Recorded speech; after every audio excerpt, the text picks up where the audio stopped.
एक कूडो की जो फाइट होती है वो सिंगल राउंड फाइट होती है, 3 मिनट की फाइट होती है, 2 लोगों के बीच में होती है। एक व्हाइट कलर के ड्रेस में रहता है, एक ब्लू कलर के ड्रेस में रहता है। आका और आओ कहते हैं। 10x10 की रिंग बनाई जाती है जिसमें 2x2 का एक सेफ्टी एरिना होता है और 8x8 की उसमें फाइट होती है।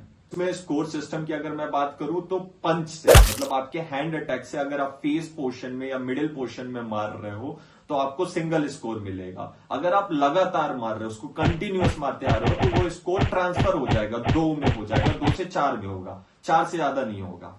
ऐसे ही मैं पैर की बात करूं, लेग्स की बात करूं, तो अपने पैर से आप मिडिल या फेस पोर्शन में मार रहे हो तो 2 स्कोर मिलेगा। अगर उसको कंटिन्यूअस वे पे मार रहे हो तो वो 2 से 4 में ट्रांसफर हो जाएगा।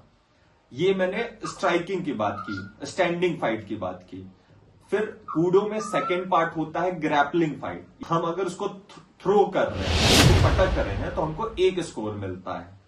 थ्रो के बाद इसमें होती है ग्राउंड फाइट भी होती है, मतलब जैसे आपने जूडो कुरास में देखा होगा, ग्राउंड फाइट में लड़ते हैं जिसमें लॉक होता है, चोक होता है। लॉक चोक का मतलब होता है सामने वाले को गिव अप करवा लेना। उसका हाथ अपने उसका पकड़ लिया, अगर वो मूव करेगा तो उसका हाथ जाएगा या उसको गिव अप करना पड़ेगा। 2 में से 1 आपके पास ऑप्शन रहता है। तो आप एथलीट हो तो सिंपल सी बात है, आप गिव अप कर देते हो और सामने वाला विन कर जाता है। तो इसमें कोई स्कोर मैटर नहीं करता। गिव अप मतलब आप 3 मिनट की फाइट में मान लीजिए 30 सेकंड में किसी को लॉक लग गया तो सामने वाले ने गिव अप कर लिया और आप डायरेक्ट विन कर गए, ये होता है। बाकी स्कोर के सिस्टम की बात करूं मैं तो डिफरेंस से जीतते हैं। अगर किसी के 2 स्कोर है, 3 तो 3 वाला जीत जाएगा।